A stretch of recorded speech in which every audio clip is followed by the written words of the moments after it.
Hello, it's John Sheik here. I'm the founder of UniTasterDays, and you've probably tuned in today because you're interested in finding out more about studying at university as a mature student. And if that is the case, you have come to the right place. And the reason I say that is today we're joined by Sophie, who's not just studied as a mature student, she's also finished her course. And Sophie's going to cover things like why you might want to consider university as a mature student, what to expect if you did start university as a mature student, and then stuff outside the course. So things like entertainment outside the course, extracurricular activities outside the course. In Sophie's case, she's going to talk a little bit about volunteering, but also how she has found studying alongside responsibilities as a parent as well. So with that, always conscious you tuned in to hear from our speaker, not for myself. I'll pass things over to Sophie, joining us from the University of Exeter. Hi there, I'm Sophie Creed. I'm a recent graduate from the University of Exeter in Devon, and I'm going to talk you through this presentation about what it's really like to go to university as a mature student. I hope to cover most things in the presentation, including expectations of studying at university, why location matters. I'll touch lightly on accommodation options, activities and entertainment away from the books, and all the different types of support you can get while studying at university as a mature student. However, if there is anything I haven't covered, then please do go and check out further information via UCAS, UniDays, and also most universities will feature dedicated mature student pages to help guide you. Here at the University of Exeter, we have mature student profiles and videos on our websites, and I'd also recommend university social media pages as they can be really helpful too. So a bit about me. I'm 36 years old. I actually started my degree when I was 30. Well, actually, this is my second degree. I also have a Bachelor of Arts from many moons ago, but as well as being a mature student, I am also a disabled student as I have both physical and learning disabilities, and that's what brought me back to education. Not only that, but I am also a parent student. My daughter has just turned 15 and she's doing her GCSEs. Yes, I am that mad person who thought it would be a good idea to stay on and do postgrad study whilst my daughter will be doing GCSE and A-levels herself. Truth be told, this wasn't what I expected to do. With serious health issues in my late 20s and being made medically retired, I embarked at my local college onto an evening class just to keep my mind ticking over. I decided to retake my science GCSE as I didn't pass it at 16, and hilariously, I am now a postgraduate scientist, when in school I absolutely hated the subject. But yes, once this is completed, I went on to an access course in healthcare, and I then was encouraged to apply to university. As I lived in Exeter at the time, and with my daughter's education and my disabilities being a limiting factor, I couldn't really apply anywhere else, but I am just really lucky that a world-class university was on my own back door. So what attracted me to the University of Exeter? Well, a course that I wanted to study, which was exercise and sport and health sciences, was the best in the country. It has a world-class reputation with leaders in their field teaching on it.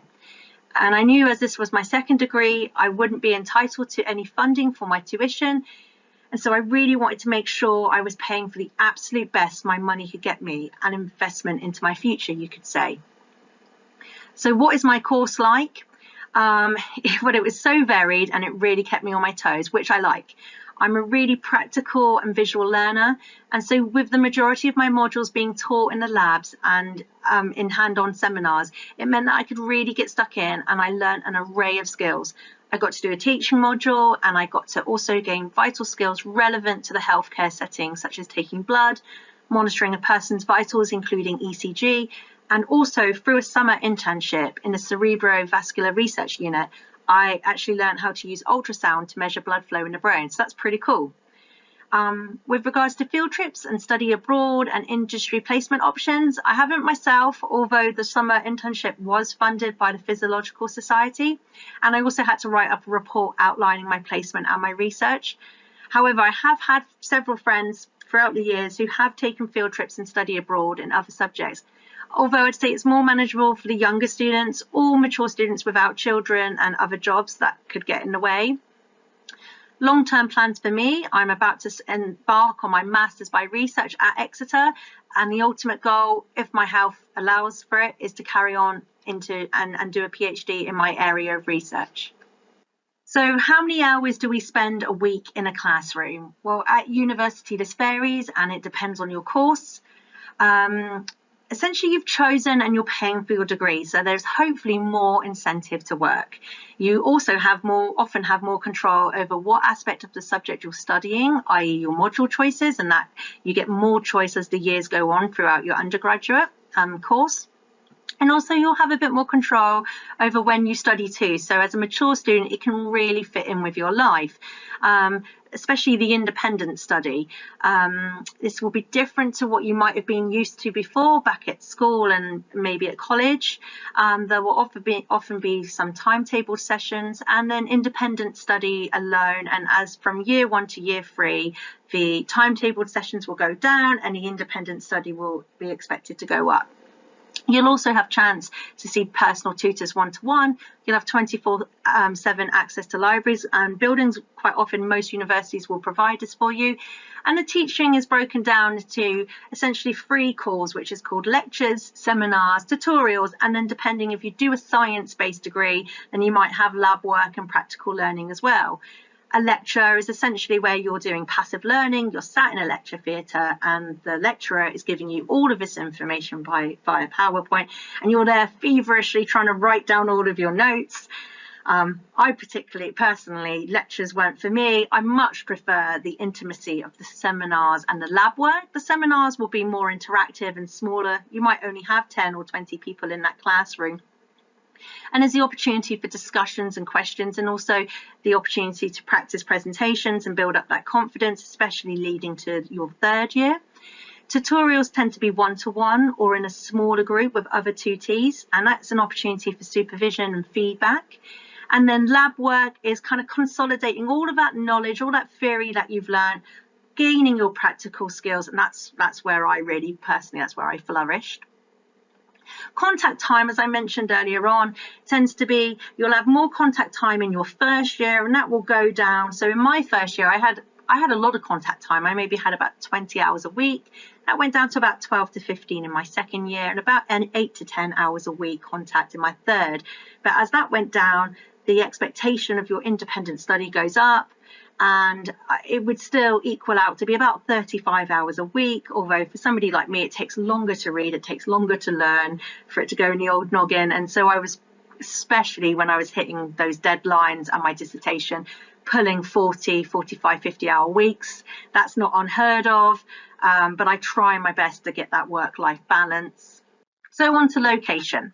A really important thing to consider is, where are you going to go to university? Is it going to work for you? So, for example, is the university close to a city or in a city? Is it even close to its name city? So, for example, the University of Warwick is actually closer to Coventry than it is to Warwick. What does the local area offer you, and what does it offer you that's different to other universities? Are you nestled in the countryside? Are you close to the coast and beaches and local attractions? If that's something that's important for you. And for me, most importantly, transport links.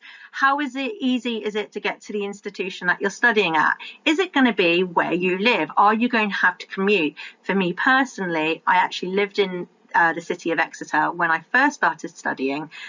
And then about halfway through, I moved to a small little market town called Newton Abbot, nestled in the heart of Devon, actually close to Torbay. And I don't drive. And actually, it should be about half an hour up the road, but having to rely on public buses, it sometimes takes me up to 2 hours each way. So that's 4 hours a day I'm losing to a commute, which isn't ideal, and I am now learning to drive. So hopefully as my postgrad studies progress, I won't be spending so much time on buses. But that is something to factor in, and also the cost of it.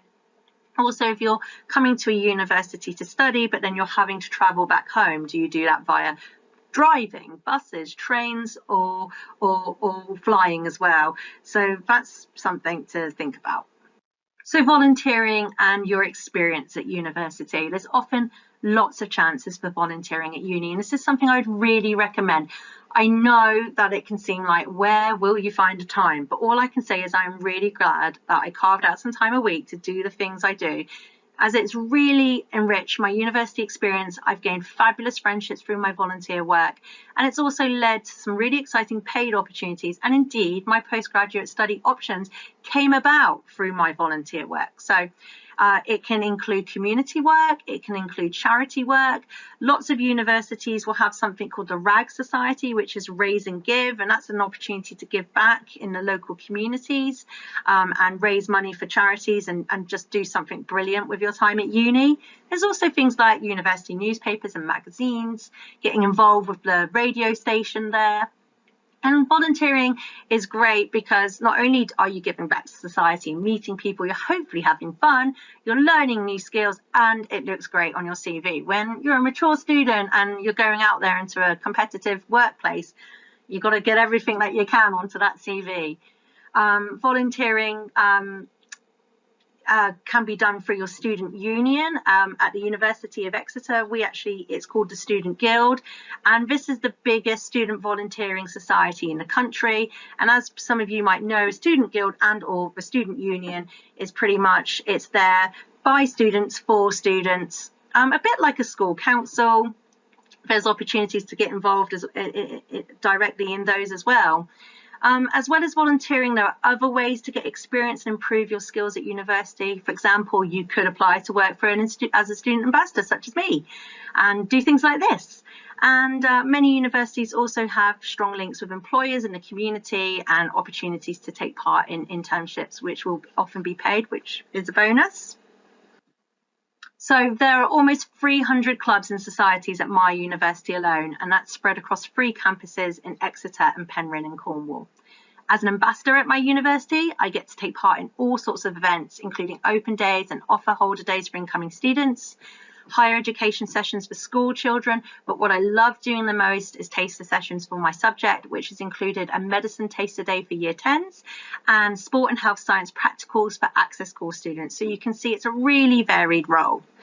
I'm also involved with a really large society called Exeter Student Volunteers, and through that I actually run a stroke rehabilitation society called Action After Stroke, pictured there in the middle, getting to enjoy a well-earned cuppa with some of our patients and student volunteers after their gym session.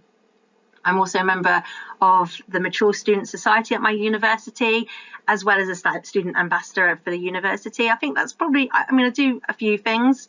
I don't take part in university-led sports clubs just because I do a lot outside of university with my own family, and I really enjoy being active outside of uni. I'm a keen gym goer, kayaker and swimmer. I've even swum the equivalent of the English Channel 6 times, twice formally for Diabetes UK.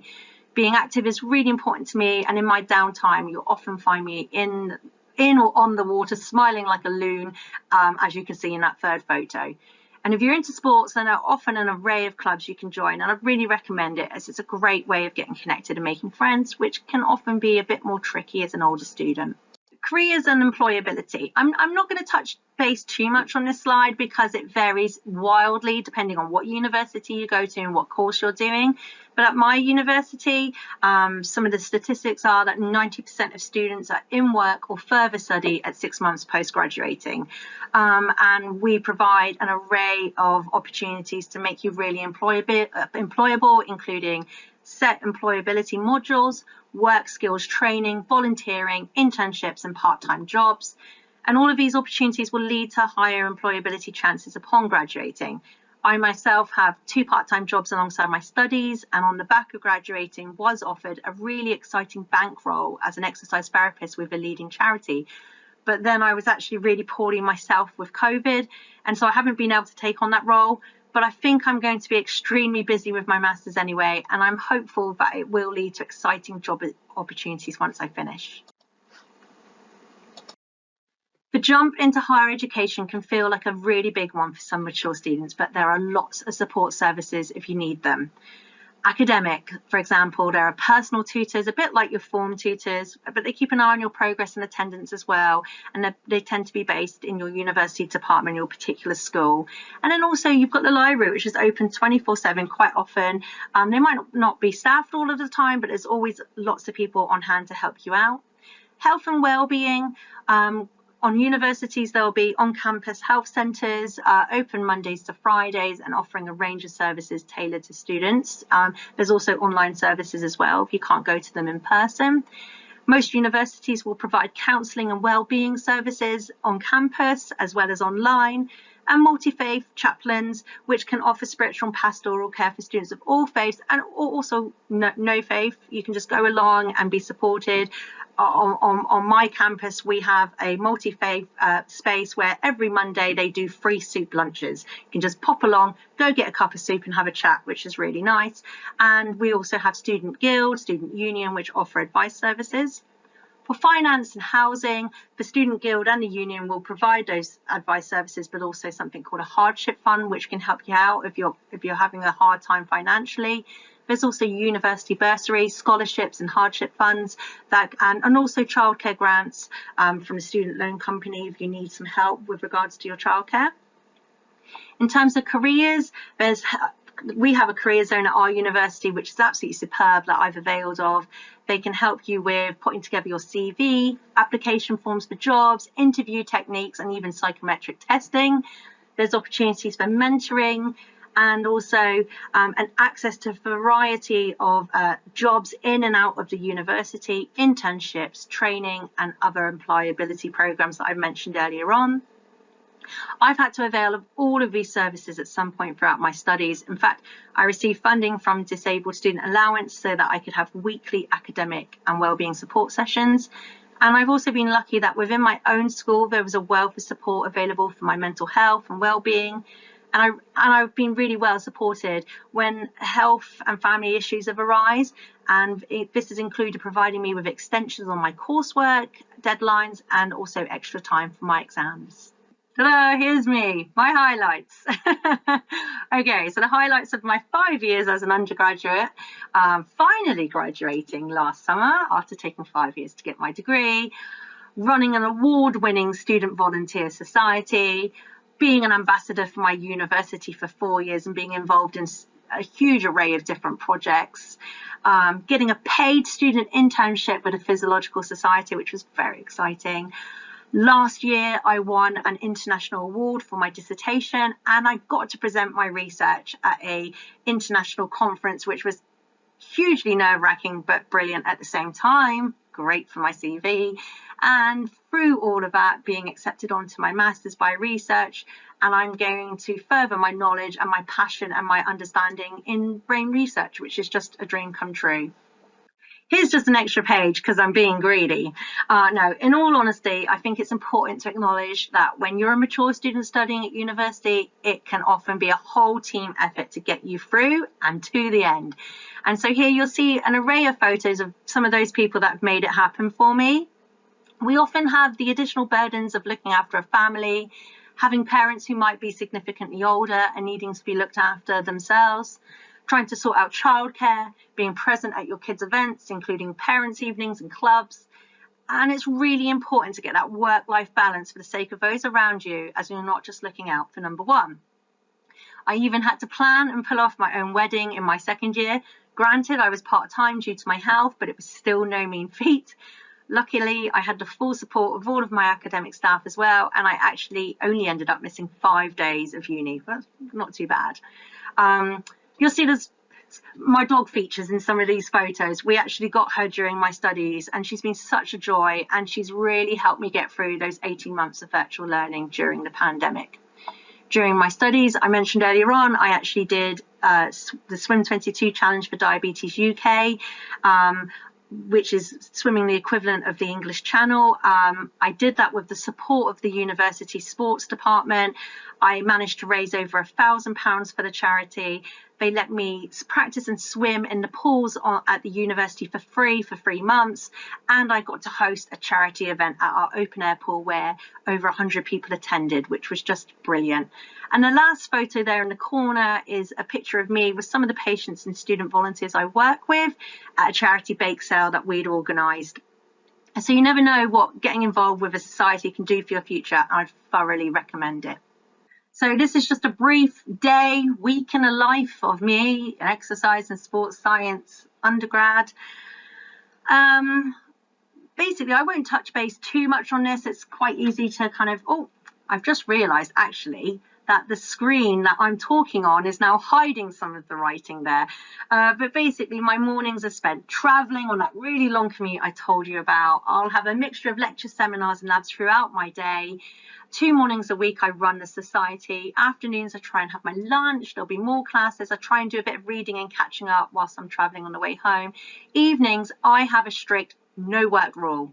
It's time for me and my family and my doggy. So unless I'm hitting deadlines or exams, it's reserved for my family. It's my opportunity to be with my daughter, helping her with her homework, making tea, walking the dog. And the bit there that's hidden is downtime is vital. Winter evenings tend to be chilling out, bit of Netflix, arts and crafts. That I find that really relaxing. And summer evenings, we try to get out and make the most of these light evenings we have here in Devon. Kayaking, dog walks, swimming in the sea, visiting Devon, hanging out with our friends that you can see up there, skating. I'm not the one skating, I'm the one taking photographs. And here's a couple of photos as well with a bit of an example of what I get up to in the labs as well, which is quite cool. So next steps.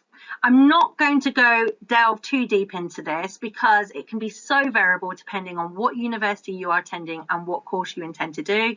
But from my perspective, I did an access to higher education course at Exeter College to get onto my degree. I needed a certain amount of points to be accepted, and luckily I passed that course with full distinctions.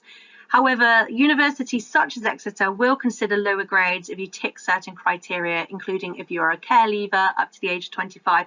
So that's helpful to consider. And I'd always recommend going onto the UCAS website for the most up-to-date information.